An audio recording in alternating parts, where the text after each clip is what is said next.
आप संत महिमा सुन रहे थे। आपने सुना कि संत महात्माओं ने जिस तत्व को बड़ी मेहनत, त्याग, तपस्या से प्राप्त किया है, उसको वो दूसरे को देने में बड़े प्रसन्न होते हैं, बड़े खुश होते हैं, और वे बड़े खुले हृदय से देने के लिए तैयार बैठे हैं। ये संतों की महिमा है। आप जीवन भर शास्त्रों का अध्ययन करके भी जो चीज़ प्राप्त नहीं कर सकते, वो संत महात्माओं ने जो जीवन भर तपस्या करके इकट्ठा किया है, अगर कोई लेने वाला है तो 1 घंटे में सारा उड़ेल करके रख देंगे, 1 घंटे में सारा मिल जाएगा। और बिना कोई स्वार्थ हित करने वाले संसार में 2 ही हैं, नहीं सब स्वार्थी हैं। सुर नर मुनि सब ही कर यह रीति, स्वार्थ लागी करई सब प्रीति। 2 ही ऐसे हैं जो बिना स्वार्थ के प्रीति करते हैं, एक तो संत भगवान और एक स्वयं भगवान। ये 2 हैं जो केवल आपके भाव से आपको प्रीति करते हैं। जैसे लोभी की धन में और भोगी की भोग में प्रीति है, उससे भी विलक्षण प्रीति उनको प्राणी मात्र के हित में होती है। मेरा भक्तों की संगति में रहने का बड़ा काम पड़ा। मेरे मन में बात आई कि इतने ऊंचे महापुरुषों का संग मिला है, किंतु मैं ऐसे संतों के संग का पात्र नहीं हूँ। मैंने पहुँचे हुए संत से सवाल किया, महाराज भगवान के घर में अंधेरा है, उनके यहाँ सावधानी नहीं है, तभी तो हम जैसे लोगों को ऐसे ऊंचे ऊंचे दर्जे के संत महात्माओं के दर्शन होते हैं। हम तो इसके पात्र भी नहीं हैं, क्योंकि उत्तम वस्तु तो योग्य पात्र को ही मिलनी चाहिए। परंतु हमारे जैसे पात्र को भी ऐसे ऊंचे दर्जे की बात मिलती है, तो यह क्या है? अंधाधुंध सरकार है, तुलसी भजो निशंक, खीजे दीनो अमर पद, रीजे दीनी लंक। यह कोई हिसाब है? गुस्सा आने पर रावण को परम पद दे दिया और प्रसन्न होने पर विभीषण को राजगद्दी दे दी।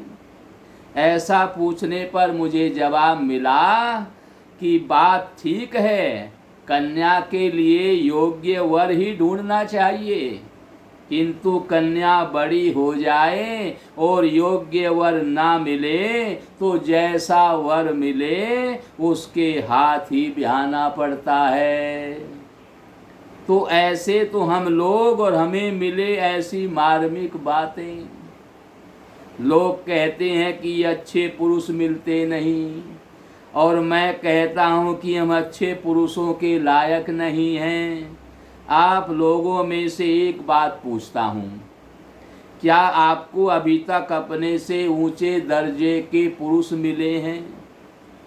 मिले हैं कि नहीं?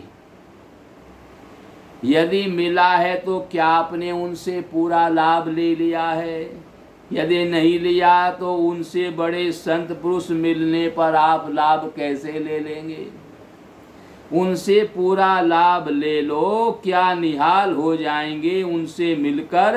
अभी जो मिलते हैं उनसे पूरा लाभ ले लो। इस कक्षा में तो उत्तीर्ण हो जाओ, अपने से बड़े जो मिले हैं उतना तो लाभ ले लो, और बड़े दर्जे के संत भी मिल जाएंगे। जब इनसे कुछ नहीं ले पाए तो फिर उनसे क्या लोगे? इस कक्षा में उत्तीर्ण हो जाओ तो अगली कक्षा में अपने आप आ जाओगे।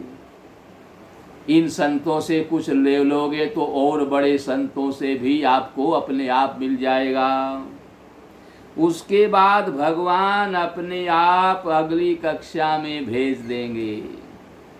उसके बाद बालक जिस श्रेणी में पढ़ता है उससे आगे की श्रेणियां पहले से ही तैयार रहती हैं, पर उत्तीर्ण होना पड़ता है।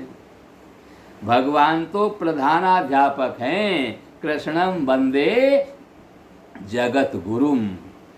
आपके पास होते ही वे आगे की कक्षा में भेज देंगे। जैसे आप पास हो गए तो अगली कक्षा में भेज देंगे, पर पास ही नहीं हुए तो अगली कक्षा में कैसे जाओगे? उससे ऊंचे संतों का संग करा दे। तात्पर्य यह है कि जो अपने से ऊंचे संत आपको मिले हैं उनसे लाभ ले लो, तो और ऊंचे संतों के दर्शन भगवान अपने आप करा देंगे। अब प्रश्न होता है कि उन संतों को हम पहचानेंगे कैसे? आज से कोई 35-40 वर्ष की बात है, ऋषिकेश में एक सज्जन ने मुझसे पूछा कि आप तो यहाँ वर्षों से आते रहते हैं, हमें कोई अच्छे संत बताइए, अच्छे महात्मा के दर्शन कराइए, आप बताओ कौन से अच्छे महात्मा हैं। मैंने कहा भाई आपका प्रश्न मेरी समझ में नहीं आया तो उत्तर क्या दूं? तो वे मुझे समझाने लगे कि मैं किसी अच्छे संत महात्मा का पता पूछता हूँ जिसका संग करके हम लाभ उठाएं। फिर मैंने कहा भाई आपका प्रश्न समझा नहीं। वे फिर मुझसे समझाने लगे तो मैंने कहा कि आपके प्रश्न के अक्षर तो मेरी समझ में आ गए। आप जो बात कहते हैं वह भी सीधी साधी है, किसी विदेशी भाषा में नहीं है, परंतु मेरी अकल में आपकी बात नहीं बैठी। वे बोले कैसे? तो मुझे कहना पड़ा कि जब आपकी समझ में मेरा इतना सम्मान है कि मैं अच्छे संत महात्माओं का पारखी हूँ, तो उन महात्माओं की परीक्षा करने वाला मैं उनसे ऊंचा हो ही गया। जब आप मुझे इतना ऊंचा मान रहे हो कि मैं ऊंचे संतों का पारखी हूँ, और जिनको मैं बताऊंगा जब मैं पारखी हूँ तो उनसे ऊंचा मैं ही हो गया, फिर आप दूसरा क्यों खोजते हैं? जब मैं उन संतों की परीक्षा करने वाला हूँ तो उनसे मेरे में कम योग्यता होगी। इस तरह आपका प्रश्न मेरी समझ में नहीं आया। एक सज्जन मुझसे मिले और बोले हमें बहुत से महात्मा मिले, तो मैंने कहा कि आपको एक भी नहीं मिले। अगर एक भी मिलते तो बहुत नहीं मिलते। वास्तव में एक भी संत मिलते हैं तो आप वहीं अटक जाते हैं। आप भटकते हैं तो आपको एक भी नहीं मिले, और अगर मिल जाए तो दूसरी जगह जाते नहीं, कभी नहीं जाते। किस लिए जाते बताओ? उन महात्मा में कमी देखी है तभी तो दूसरे के पास गए हो। वहाँ आपकी पूर्ति नहीं होती इसलिए दूसरी जगह भटकते हो, दूसरों की गरज करते हैं। किसी ने कहा है हरि दुर्लभ नहीं जगत में, हरिजन दुर्लभ होए। हरि हेरा सब जग मिले, हरिजन कहीं एक होए। संत महात्मा और उनको पहचानने वाले बहुत ही दुर्लभ हैं। आज तो दम्भ पाखंड और बनावटीपन इतना हो गया है कि असली संत महात्माओं को पहचानना अत्यंत ही कठिन कार्य हो गया है, बहुत कठिन कार्य हो गया है। पर सच्चे जिज्ञासु को पता लगता है, भगवान कृपा करते हैं तभी उनको पहचाना जा सकता है। अब उनकी पहचान क्या हो भाई? हम उनकी पहचान नहीं करते, हम तो अपनी पहचान कर सकते हैं। हमने कहानी सुनी है, एक नवयुवक राजगद्दी पर बैठा। 5-7 वर्ष राज्य करने के बाद उसने अपने राज्य के बड़े बूढ़ों को इकट्ठा करके पूछा, आप लोग बतावें कि राज्य हमारा ठीक रहा या हमारे पिताजी का ठीक रहा अथवा हमारे दादाजी का ठीक था। जिसका राज्य ठीक रहा, आपने हमारी तीनों पीढ़ियों को राज्य करते देखा है। बेचारे सब चुप रहे। एक बहुत बूढ़ा आदमी खड़ा होकर के कहने लगा कि महाराज, हम आपकी प्रजा हैं, आप उम्र में छोटे हैं, तो क्या हुआ, आप हमारे मालिक हैं, राजा हैं। अब हम आपके बारे में निर्णय कैसे कर सकते हैं कि आप में कौन योग्य और कौन अयोग्य है, कौन बढ़िया और कौन घटिया, ये हमारी क्षमता कहाँ है। मेरी बात पूछे तो मैं अपनी बात कह सकता हूँ, आपकी नहीं कह सकता, मैं अपनी बात कह सकता हूँ, पर आपकी परीक्षा नहीं कर सकता। राजा ने कहा, अच्छा अपनी बात बताओ। वह कहने लगा, जब आपके दादाजी का राज्य था उस समय भी मैं था, उस समय मैं जवान था, मैं पढ़ा लिखा था, शरीर में बल भी अच्छा था, मैं एक लाठी पास में रखता था। उस समय यदि 10-5 आदमी एक साथ भी सामना करने के लिए आ जाएं तो मैं हार नहीं खाता, बल्कि उनको मार डालता। मेरा ऐसा विश्वास था। एक दिन मैं किसी गांव में जा रहा था, रास्ते चलते मेरे कान में किसी स्त्री के रोने की आवाज़ आई, तो मैंने सोचा चलकर देखे क्या बात है। मैं आवाज़ की दिशा में गया तो देखा कि एक सुंदर युवती अकेली जंगल में बैठी रो रही है। उसने बहुत कीमती गहने कपड़े पहन रखे थे। मैं अचानक उसके पास पहुंचा तो वह डर गई और एकदम चुप हो गई। मैंने बड़े प्यार से कहा कि बहन घबराओ मत, बताओ कि तुम क्यों रो रही हो। बिल्कुल मत घबराओ, ये बताओ तुम क्यों रो रही हो।